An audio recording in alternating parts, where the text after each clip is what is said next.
안녕하세요. 저는 애 하나 있는 30대 지방에 살고 있는 돌싱녀입니다. 제 이혼 스토리를 말하면 주변 사람들이 모두 신의 한 수였다고 할 만큼 절묘한 타이밍이었기에 이렇게 글을 쓰게 됐어요. 저와 남편은 소개팅으로 만났습니다. 첫인상은 나쁘지 않았고 두 사람 사이에 공통점이 많았기에 더 잘 맞았던 건지도 모르겠네요. 그중 하나가 양가 아버님들이 일찍 돌아가셨다는 거예요. 그래서 서로의 집안을 소개할 때는 마음이 덜 불편했던 것도 사실이었어요.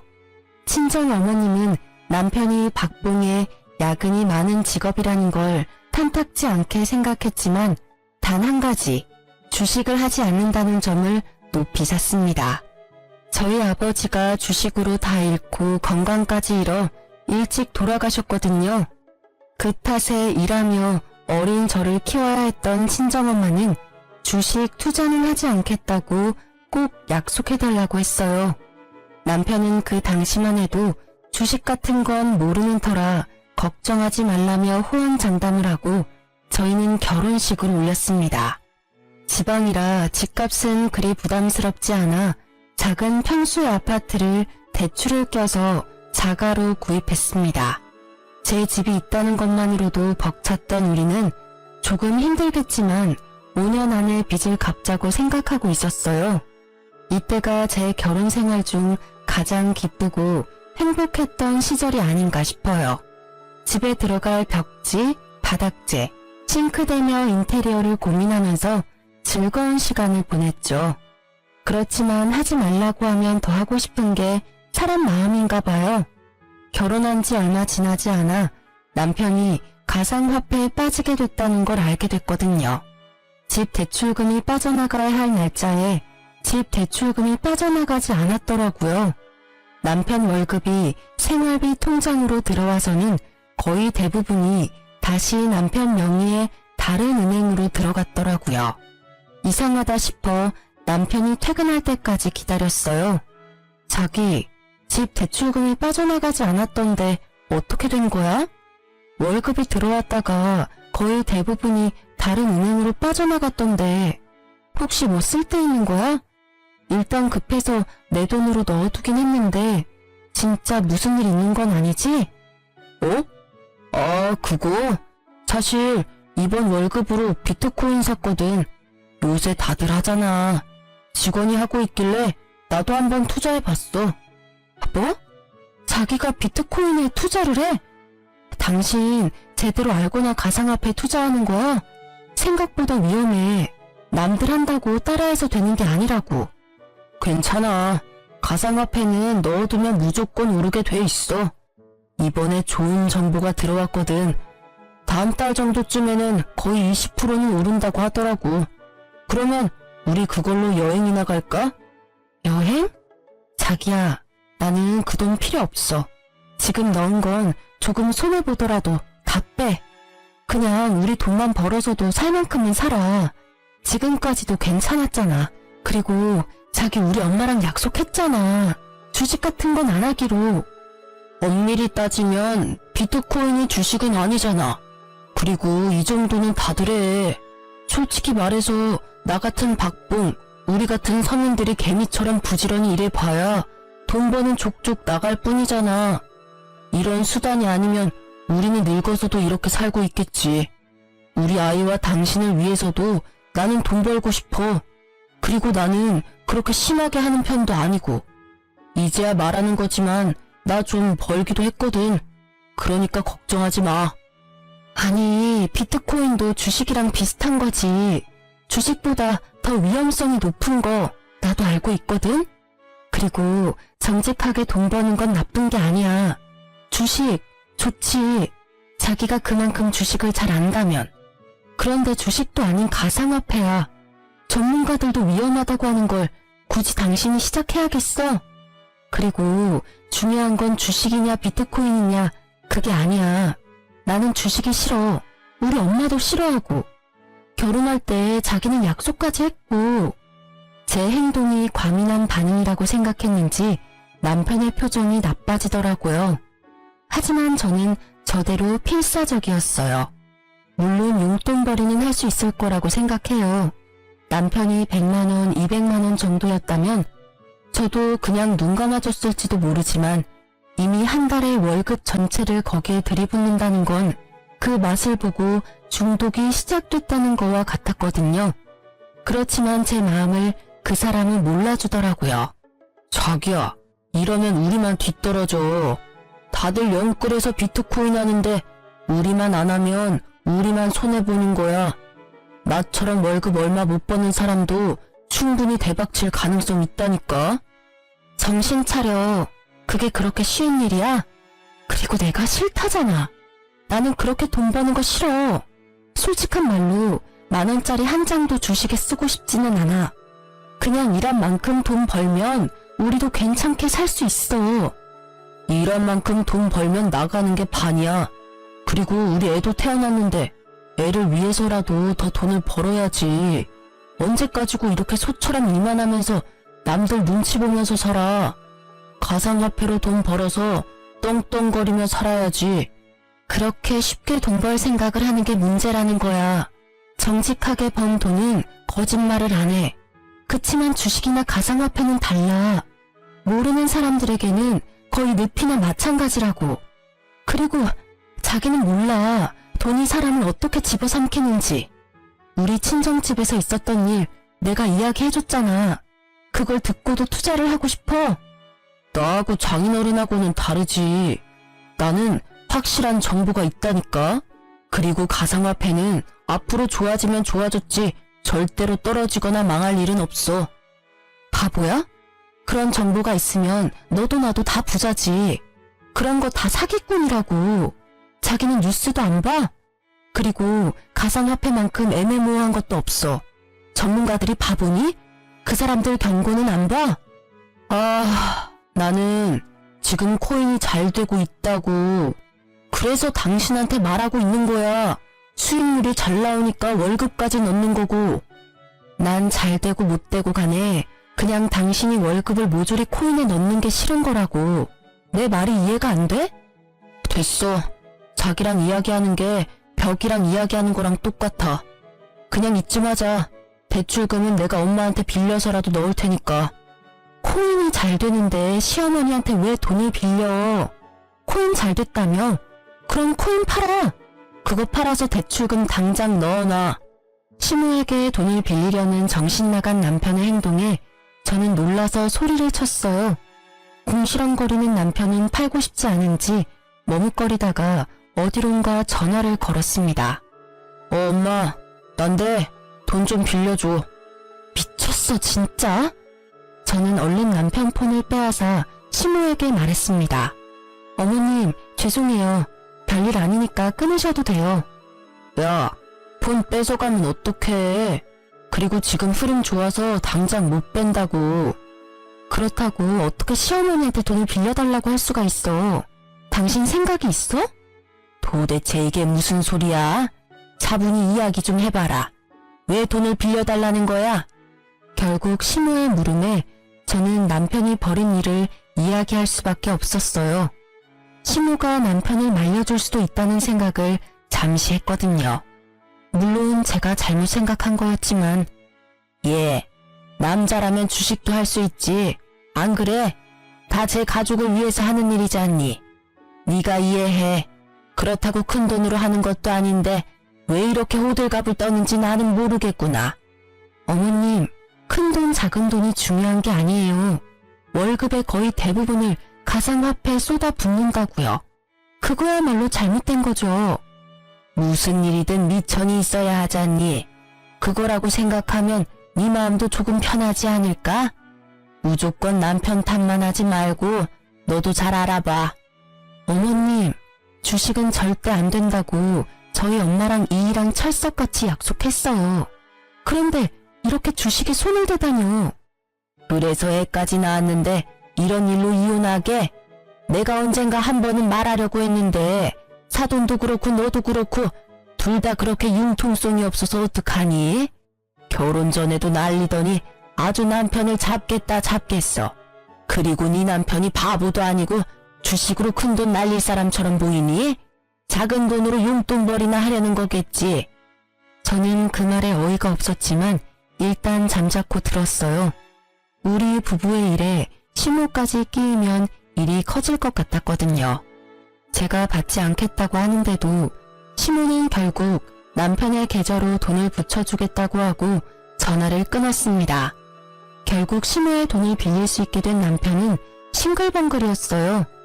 저놈의 머리털을 쥐어 뜯어서라도 코인을 말리고 싶었던 저는 친정엄마를 무언투수로 부르기로 했어요. 엄마, 김서방이 비트코인 투자한대. 어떻게 좀 알려봐봐. 내가 아무리 이야기해도 CR도 안 먹혀. 이번 달은 월급이 거의 다 들어간 것 같아. 아이고, 김서방 바꿔봐라. 내 단단히 일러둘 테니까. 남편은 제 전화에 기겁을 하고 나를 바라봤습니다. 저는 이렇게라도 남편의 생각을 돌리고 싶었기에 전화를 건넸어요. 결국 받지 않으려던 남편이 마지못해 전화를 받았죠. 장모님. 애엄마가 너무 호들갑 떠는 거예요. 진짜 별거 아니고 돈도 많이 안 들어갔어요. 그리고 주식 아니고 가상화폐라는 건데. 구구절절 핑계를 대려는 남편의 말을 친정엄마가 가로막았어요. 김서방, 주식은 절대로 시작하면 안 돼. 다른 사람들은 몰라도 내 사위인 자네만은 절대로 하면 안 되는 거야. 자네가 내 딸을 사랑한다면 더더욱 하지 말아야지. 딸애가 주식으로 아빠를 잃고 얼마나 힘들어했는데 월급을 다 넣는 건 투자가 아니라 도박일세. 그러니 제발 그만하게. 그렇지만 지금 수익률도 엄청 잘 나오고 있고 잘 성공하면 저희도 한 방에 크게 벌 수 있는 그만. 자네 이런 모습이 무서운 거야. 한 방에 크게 벌어? 그렇다면 한 방에 크게 잃는 일도 있다는 걸 알아야지. 그래도 지금 알았으니 다행이지. 수익률이 좋다니 지금 당장 돈 넣은 거 다 빼게. 그리고 다시는 투자할 생각하지도 말고. 예, 장모님, 알겠습니다. 그래도 장모님에 대한 존중이 있었는지 그만두겠다 대답은 잘하더군요. 하지만 전화를 끊자 남편은 제게 도리어 화를 냈습니다. 그런 말을 왜 장모님한테 한 거야? 장모님이 날 뭘로 알겠어? 약속이나 깨는 놈으로 생각할 거 아니야? 그럼 아니야? 지금 약속이나 깨는 사람이 됐잖아. 월급을 어떻게 다 비트코인에 투자를 해? 나 육휴 중이라 월급도 반으로 줄었어. 이 와중에 생활비까지 줄어들면 쌀밥만 먹고 살래? 우리 애를 좀 봐. 잘 먹고 잘 놀아야 할 이 시기에 돈 없어서 굶으면 보기 좋니? 왜 또 그렇게 이야기를 해? 어차피 이유식 기간 동안에 뭐 그리 많이 먹는 것도 아니구만. 이제 1살도 안 된 애가 뭘 안다고 이것저것 다 해주려고 해. 지금 좀 부족하게 살아도 좀 있으면 돈 더 벌 수 있다니까? 말이 안 통하네. 돈을 더 벌지 더 잃을지 어떻게 알아? 네가 신이니? 뭐라도 돼? 됐고, 이렇게 돈 벌어서 쓸데없는 일에 쓸 거면 내가 복귀해서 돈 벌게. 자기는 육아휴직 쓰고 집에서 애나 봐.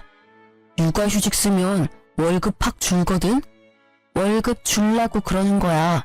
내가 돈 벌면 내가 알아서 생활비 꾸리면 되는데 자기가 돈 벌면 생활비는커녕 대출금까지 비트코인에 다 투자할 것 같으니까. 그리고 내가 생활비 관리할 거니까 자기 육아휴직 급여 통장은 우리 생활비 통장으로 들어오게 해줘. 지금처럼 그냥 생활비만 넣을게. 대신 나머지 돈으로 나도 쓸 수 있게 해줘야지. 이렇게 막는 게 말이 돼? 누가 뭘 막아?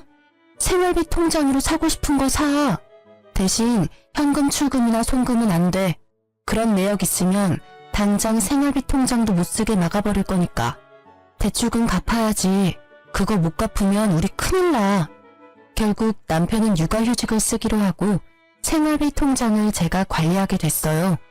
한동안은 육아로 바빠서 그런지 아니면 반성을 한 건지 비트코인에 대한 이야기는 하지 않더라고요.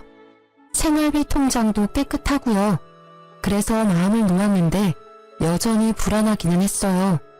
제 버릇 난 못 준다고 한 번 돈의 맛을 들인 남편님이 다시 코인을 찾을까봐 매의 눈으로 남편을 지켜봐야 했어요. 그렇게 시간이 지나면서 점점 남편이 정신을 차렸다고 생각하고 있었어요. 그렇지만 평화로움은 그리 오래가지 못했어요. 3달 정도 뒤부터 남편은 경조사비를 자주 요구하기 시작했어요. 처음에는 친구 결혼식, 그 다음은 돌잔치, 장례식 등등 갑자기 밀어닥치듯 경조사가 줄줄이 있더라고요. 경조사비야 저희도 다 돌려받을 거라는 생각이 있었기에 아낌없이 내어주었는데 이게 여러 건이 되니까 약간 쎄한 기분이 들더라고요. 그러던 중 시모에게 전화가 왔어요. 예, 오늘 내가 다른 사람이랑 부딪혀서 그 사람 스마트폰을 망가뜨리게 했지 뭐니. 내가 목돈이 없어서 그러는데 돈 좀 빌려주면 안 되겠니? 물어보니까 신형폰이라서 300만 원 정도 한다는데. 네? 무슨 폰이 그렇게 비싸요? 혹시 사기꾼 뭐 이런 건 아니에요? 어떻게 하다가 떨어진 건데요? 아니야. 폰만 떨어뜨린 게 아니라 상대방도 넘어져서 좀 다쳐서 병원도 가야 한대. 그래서 돈을 많이 부르네. 좀 해주면 안 되니? 내가 나중에 갚아줄게. 저는 시모의 말에 뭔가 의심스러웠지만 대놓고 의심할 수도 없어 일단 돈을 먼저 붙여주었어요. 이상한 마음이 들었지만 시모가 다친 게 아니라면 다행이라는 생각도 들었고요. 그리고 그날 저녁 남편이 애를 씻기러 들어가고 저는 식탁에 앉아서 밥을 먹으려는데 남편 폰이 울리더라고요. 대출금 상환 문자가 왔는데 발신인 번호가 제가 아는 은행 번호가 아니더라고요. 우리 집 대출금이 나가는 금융기관이 아니라 제2금융권이었어요. 처음에는 이게 무슨 대출금인지 몰라서 했는데 곧 그 문자에 제 머릿속이 분노로 가득 찼어요. 몰래 받은 대출금. 그 대출금이 생활비 통장으로 들어오지 않았다는 건 저 몰래 대출을 받아서 가상화폐를 한 것이 틀림없어 보였거든요. 저는 분노로 머리가 터질 것 같은 기분으로 욕실 문을 두드리며 남편을 불러냈어요. 야, 당장 나와봐. 갑자기 또 왜 이래? 야라니. 집에서 애 보느라 고생하는 남편한테 야가 뭐야? 그리고 애가 놀라 당신 목소리에. 됐고, 이 문자 뭔데? 대출금 상환 문자. 이게 뭐야? 내가 모르는 제2금융권인데 이 돈 어디로 갔어? 생활비 통장에 안 들어왔는데 이거 뭐 하는데 빌린 돈인데? 뭐? 이거 그게... 남편은 눈에 띄게 당황하더라고요. 그럴 수밖에 없겠죠. 서툴게도 제가 그 문자를 볼 수 있다는 생각조차 못한 것처럼 보였으니까요. 돈 어디다가 썼어? 바른 대로 말해라. 거짓말하면 나 진짜 당신 금융기록 다 뒤져서라도 찾아낼 거야. 그때는 이렇게 안 넘어갈 테니까. 설마 또 코인은 아니지? 추궁하는 제 말에 남편의 눈이 제 얼굴을 피하더군요. 딱 보니 감이 왔어요. 가상화폐에 또 넣었구나 싶었죠. 너 비트코인을 대출까지 받아서 하는 거야? 조용하다 했더니 뒤에서 아주 호박씨를 깠네. 나랑 엄마 속이고 또다시 손을 댔어? 그래, 대출금이 총 얼마야? 그게... 얼마 안 돼. 진짜로 코인 잘 되면 곧 다 갚을 거야. 그래서 얼마나 빌렸냐고. 5천만 원 정도. 신용대출이랑 차 담보 대출이랑. 뭐? 5천? 미쳐도 아주 단단히 미쳤어. 코인이라는 도박에 완전히 맛이 갔네. 말해봐. 비트코인 망했지? 네가 코인이 잘 됐으면 돈을 빌릴 턱이 없어. 뭐가 지금 안 풀리니까 돈을 빌렸을 거 아니야. 아니야. 처음에는 수익률이 좋았는데 요새 좀 나빠지고. 근데 그게 원래 나빴다 좋았다 하는 거라 좀 놔두면 또 오를 거야. 그게 오를지 안 오를지 자기가 어떻게 아는데 수익이 안 오르면 거기서 멈추면 될 일이지. 왜 돈을 빌려서까지 코인을 해? 내가 이 상황을 이해 못하는 내가 이상한 놈이야? 아니면 이 상황에도 돈을 빌리는 네가 이상한 놈이야? 대답 좀 해봐. 자기야, 제발 진정해. 이거 이번에는 진짜 확실한 정보라서 절대 오를 거야. 이번에 수익률이 진짜 대단하다더라고. 조금만 더 버티면 돼. 나 코치해주는 사람이 좀만 버티면 된다고 했거든. 아니, 난 못해. 그리고 너한테 코치해준다는 사람들이며 확실한 정보들이며 설마 카톡 주식 리딩방 뭐 이런 데서 얻는 거야? 설마 거기에다가도 돈 낸 건 아니지? 정보를 어떻게 공짜로 얻을 수가 있어? 그 정도 확실한 정보면 돈을 좀 내서라도 받아야지. 그 사람들 수익률 보면 당신도 놀랄 거야.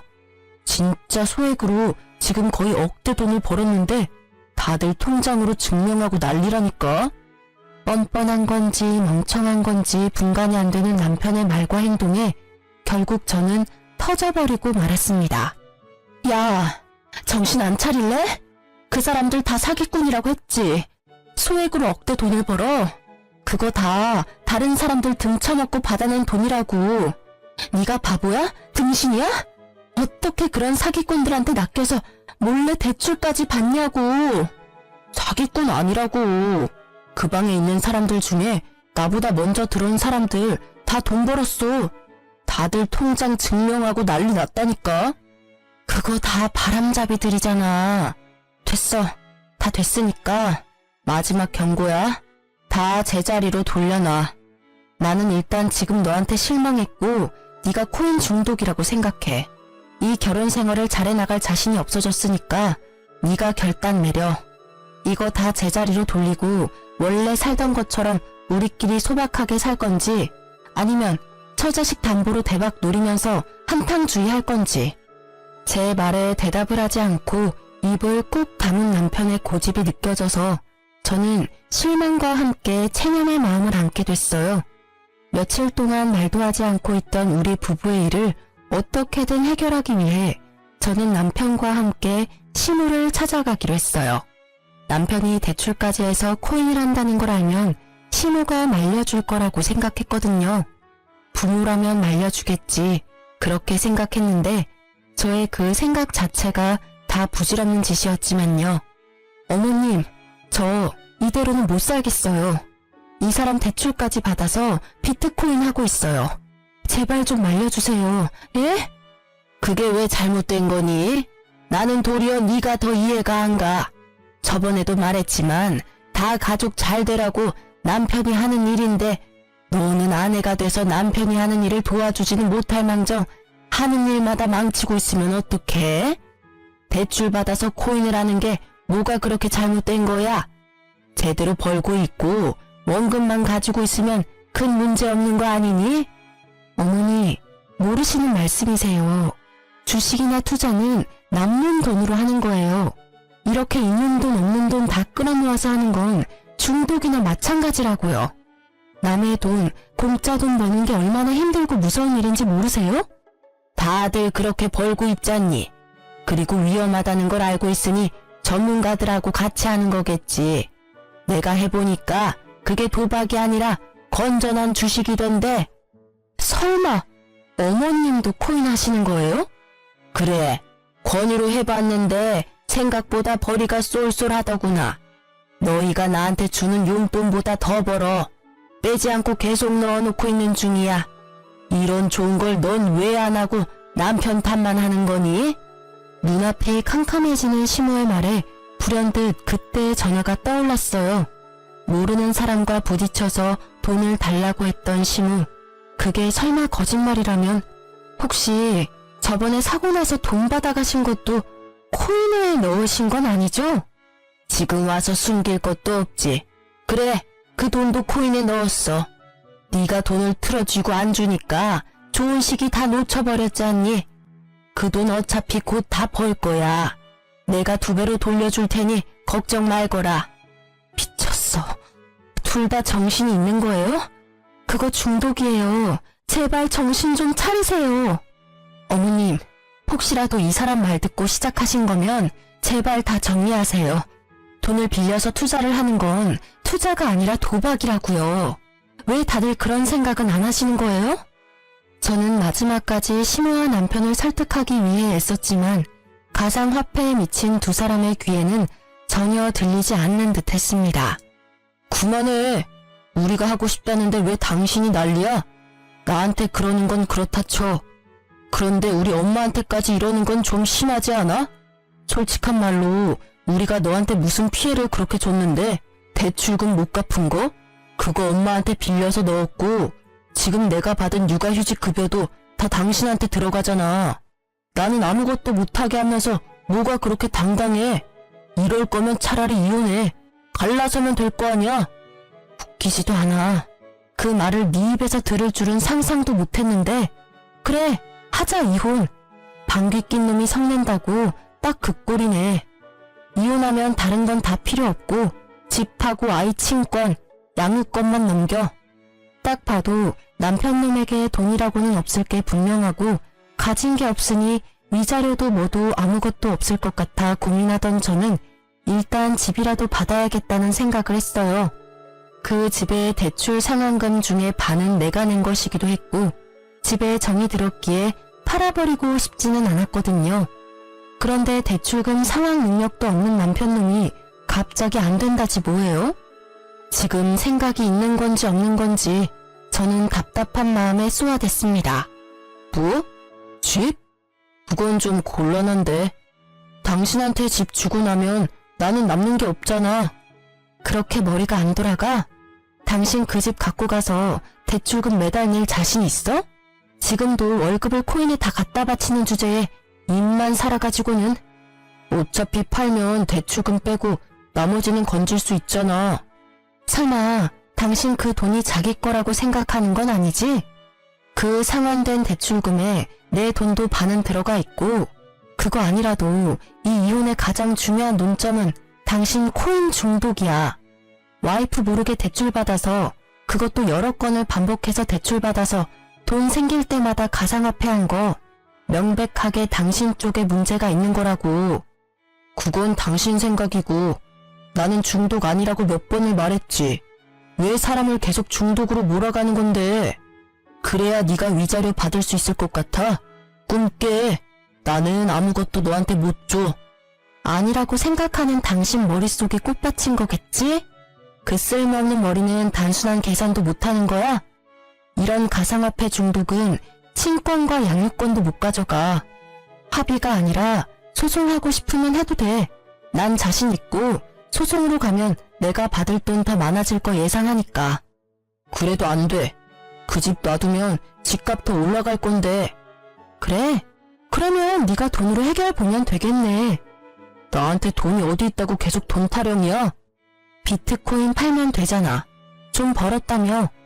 그러니까 코인을 팔아서 나한테 위자료를 주면 되지. 그것도 재산은 재산이니까. 그건 절대 안 된다고 말했다. 놔뒀다가 가격 지금보다 더 올라가면 팔 거야. 그러면 무슨 돈으로 나한테 위자료 줄 건데? 퇴직금이라도 중간 정산할 거야? 퇴직금 이야기에 신호가 갑자기 우리 이야기에 끼어들었습니다. 예, 집은 언제 팔릴지 몰라. 그리고 집값은 어떻게 될지도 모르고. 팔아봐야 은행 대출 다시 돌려주고 나면 얼마 안 될 건데 그냥 집 줘버리고 합의 이혼해. 그게 속 편하겠다.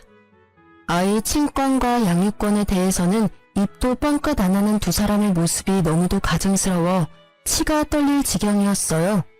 어떻게 지 새끼 지 손주 생각은 하나도 안 하고 그저 돈.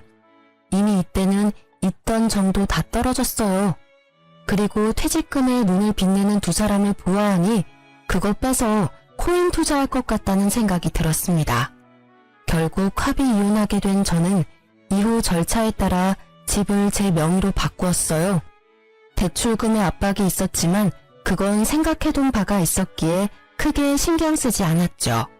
그렇게 명의 변경한 당일 저는 남편 짐을 모조리 싸서 시모집으로 보냈어요. 남편은 뭐가 그리 급하냐고 역정을 냈지만 저는 두 사람 꼴도 보기 싫었거든요. 있는 재산 없는 재산 다 긁어모아서 코인에 투자하는 남편과 시모가 뭐가 좋다고 옆에 더 데리고 있고 싶겠어요. 남편부터 쫓아낸 저는 친정엄마를 저희 집으로 모셨어요.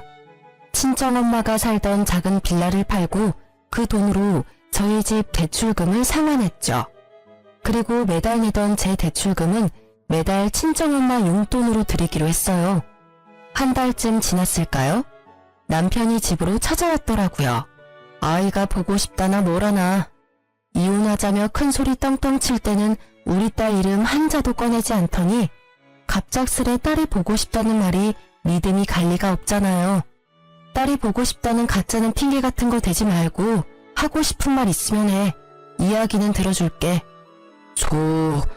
우리 이혼하는 거 다시 한번 생각해보면 안 될까? 그게 무슨 소리야? 우리 이미 그 이야기는 다 끝냈다고 생각하는데 너도 나도 시어머니까지 동의한 거 아니었어? 이제 와서 두말하는 건 아니지? 나는 이미 생각 끝났어. 너무 냉정하게 끊지 말고 잘 생각해봐. 애한테는 아빠도 필요하고 무엇보다 나한테 당신이 너무 필요해. 입이 삐뚤어져도 말은 똑바로 해야지. 당신이 필요한 건 내가 아니라 내가 벌어다 줄 돈이잖아. 그런 식으로 말하지 말라니까. 물론 돈도 지금 없기는 해. 그래도 그것만으로 이혼 다시 생각해보라는 건 아니라고. 2번 다시 가상화폐는 안 할 테니까 다시 돌아와줘. 당신 돈이 왜 없어? 집 대출금 상환액만 해도 100만 원 남짓이야. 그거면 지금 가지고 있는 대출도 충분히 갚을 수 있어. 게다가 퇴직금도 있잖아. 그거 받아서 대출 상환하면 끝이지. 그 꼴을 보니 그 돈도 다 가상화폐에 넣었겠네? 그게... 쭈뼛거리며 불쌍한 표정을 짓는 남편놈을 보니 딱 견적이 나오더라고요. 집어릇게 못 준다고 결국은 가상화폐에 다시 털어놓은 것 같았어요. 진짜 잘 되고 있었는데 이번에는 재수가 없었어. 내가 투자한 가상화폐가 갑자기 유의 종목이 돼서 결국은 하나도 못 건졌다 그거지? 이거 봐. 내가 뭘 했어? 사기꾼들 손에 놀아나지 말라고 했지. 됐어. 더 이상 이런 주제로 이야기하는 것 자체가 싫다. 다른 데 가서 알아봐. 매몰찬 제 말에 남편이 갑자기 무릎을 꿇더니 제 바짓가랑이를 붙잡고 늘어졌어요. 그 모습이 처량하고 딱한데 딱 거기까지였어요. 그러게 내가 말할 때는 들은 채도 안 하더니 결국은 이런 사달을 만들고서는 이제와 후회한답시고 나한테 다시 합치자고 하다니 뻔뻔한 것에도 정도가 있어야죠. 여보, 제발 나 딱 한 번만 살려줘. 빚도 빚이지만 생활이 안 되고 있어. 다시 돌아와주면 안 될까? 당신 나 사랑하잖아. 그렇지?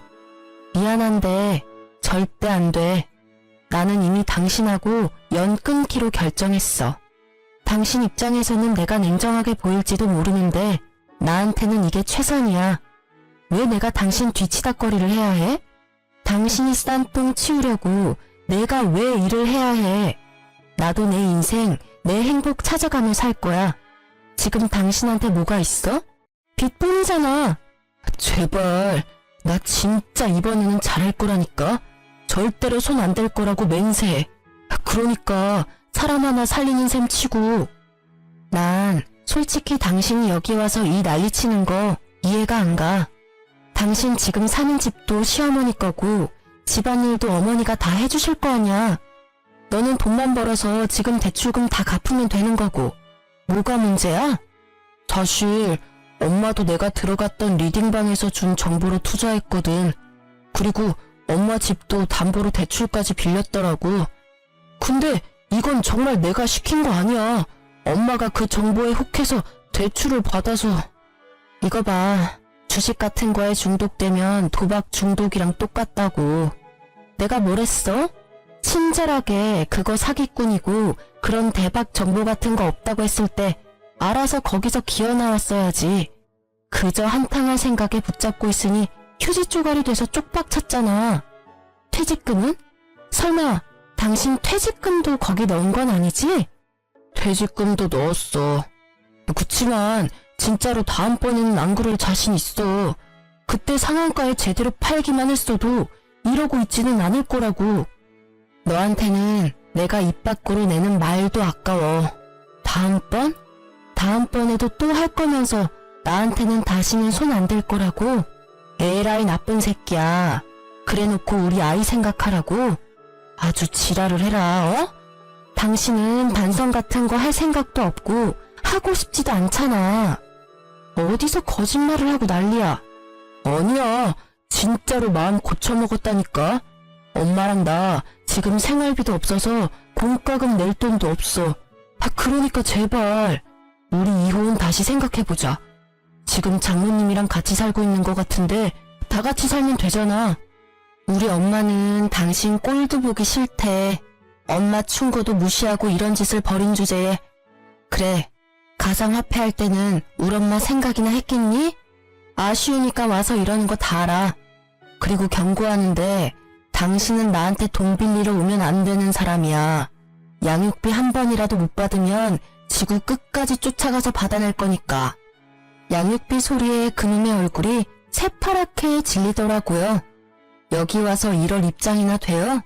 저도 엄연히 돈을 받아야 하는 입장인데 말이죠. 내가 양육비를 받기 위해 충고해주는데 저녁에 일 마치고 투잡을 뛰면서 돈 마련하던지 해. 그렇게 하면 양육비 정도는 낼 수 있을 거야.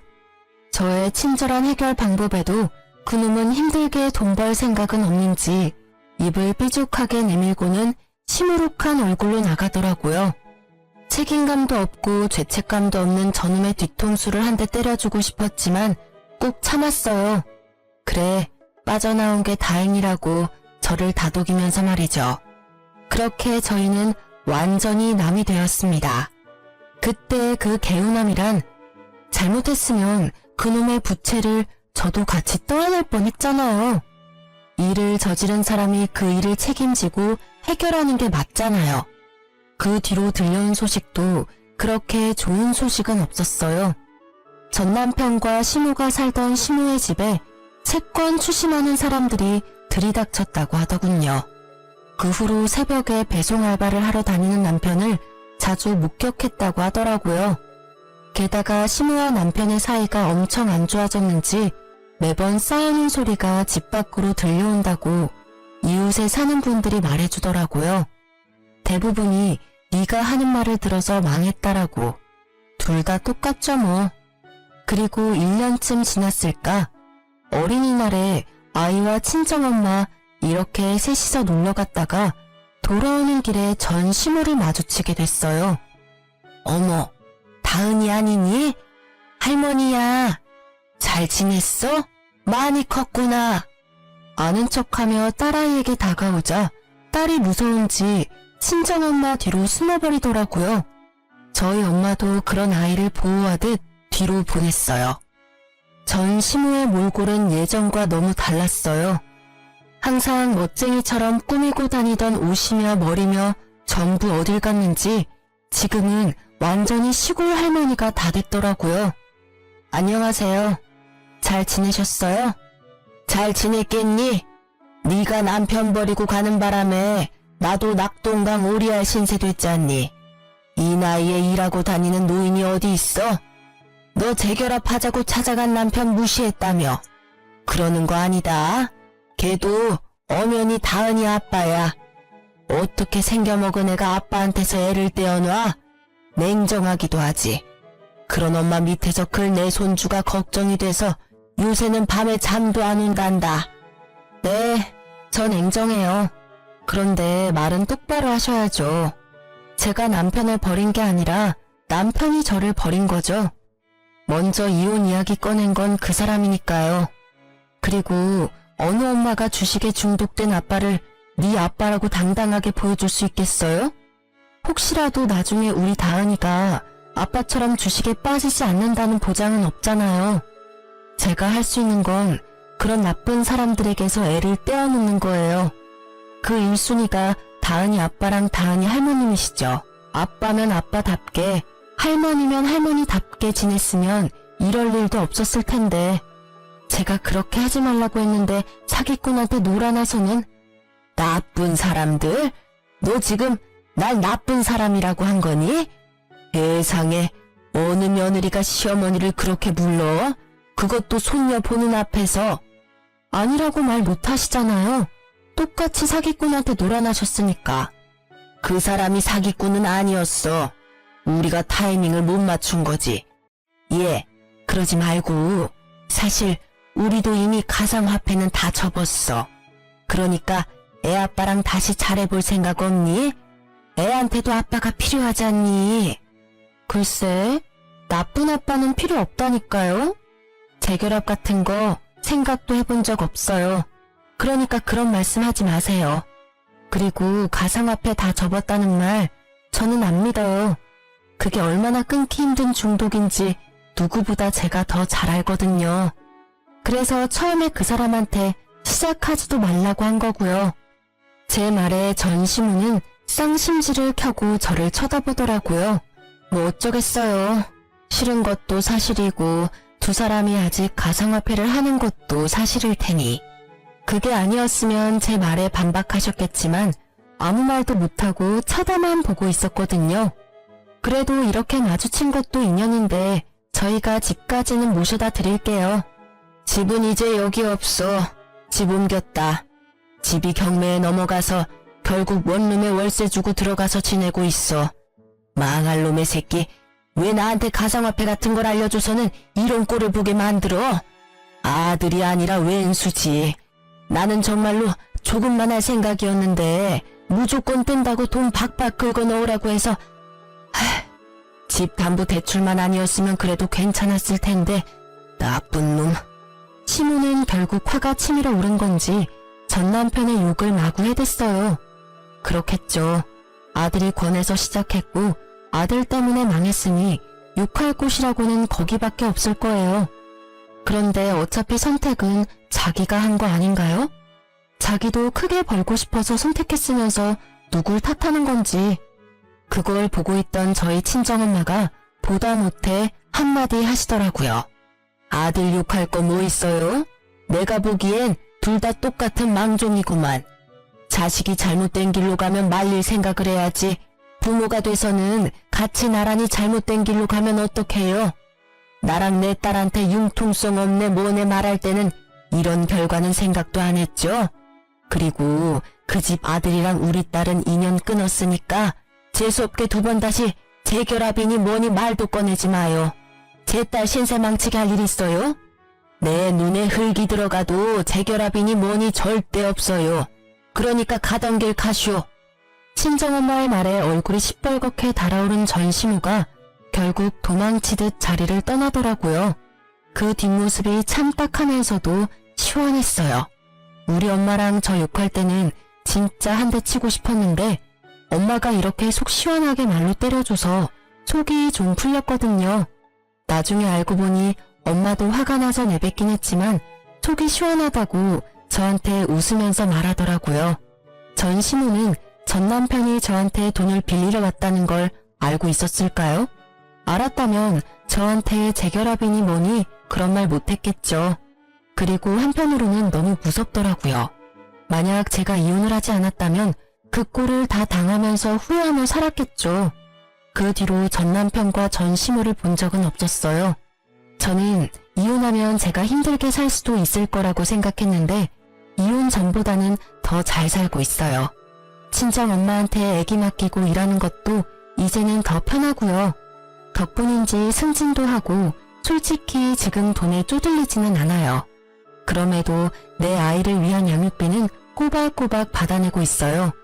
내 아이 앞길에 조금이라도 도움이 된다면 꼭 받아내는 게 맞는 일이죠. 전 남편이 보내는 양육비는 매달 들쭉날쭉이지만 일단 보내고 있다는 것만으로도 다행으로 생각해요. 그나마 완전 탕진은 아닌 모양이라고 생각하며 한시름 놓쳐. 제가 이혼 과정 중에 가장 잘한 일은 대출금을 떠안고 집을 받아온 거라고 생각해요. 처음에는 돈을 받아오지 않아서 큰일이라도 생기면 어쩌나 싶었는데 집값도 조금 올랐고 친정엄마 덕분에 대출금도 사라져서 실보단 득이 더 많거든요. 인생의 타이밍이라는 게 얼마나 중요한지 이번에 이혼을 하면서 깨달았어요. 전 시누와 전 남편의 망한 꼴을 보니 제가 그때 빨리 탈출한 것이 신의 한 수였다는 걸 알게 됐거든요. 만약 조금이라도 늦었다면 저까지 그 빚더미에서 벗어나지 못했을지도 몰라요. 사연글을 쓰다 보니 정말 절체절명의 순간이었다는 걸 다시 한번 실감하게 되네요. 이렇게 긴 글을 읽어주셔서 감사합니다.